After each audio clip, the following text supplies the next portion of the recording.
I was 7 years old when I went to the local elementary school for the first time with my parents. I remember that I cried, shouted, and refused to enter the classroom when my parents kept telling me that education is good for you. At that time, it was beyond me to fully grasp the connotation and the implementation of the new word, education. It was not until 2011 when I finally got to 17, I thought about the education I had, looked back at what I've been through, and for the first time, I asked myself, is education really good for me? Well, under the huge pressure of college entrance examination coming ahead and test scores-oriented environment, my answer was a definite no. I am only one of millions of Chinese students who suffer a lot from current education system. However, I don't want to be the one who just watches happen to more Chinese students. This summer, I came to Shangri-La, Yunnan Province as a volunteer for the third time. I taught local students English and also did some research about local education. After interviewing some of my students, I think they're facing the same problem, just like me. First, lack of opportunities to improve themselves.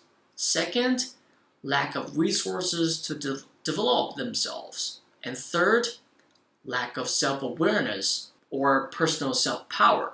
Now, after studying and analyzing these problems together with my own experience, I came up with my own plan to make a 2 to 3 day short-term workshop that provided students lifelong impact and changes.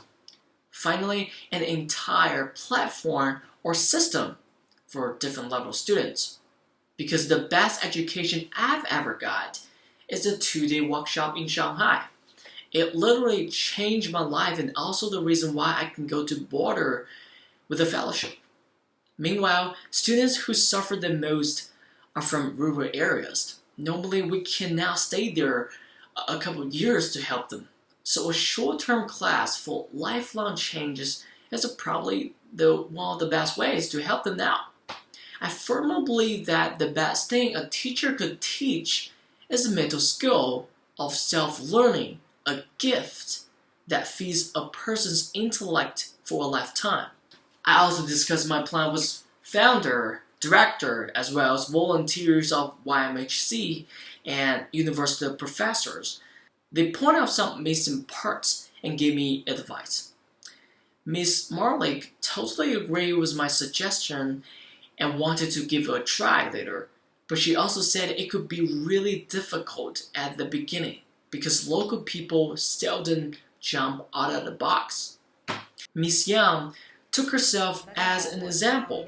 7-year work experience makes her believe that the opportunity and the accessibility are key factors.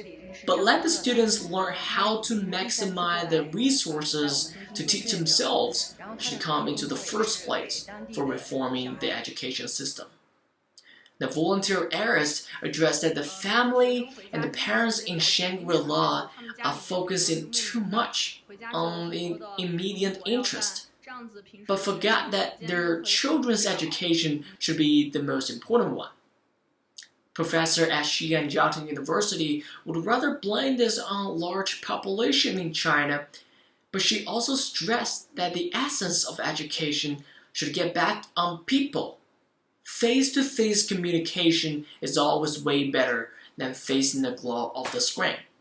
Well, I believe that a real educated man, his goal is not to get a job, but to do something notable, contribute to helping others achieve their goals, and be happy along the way.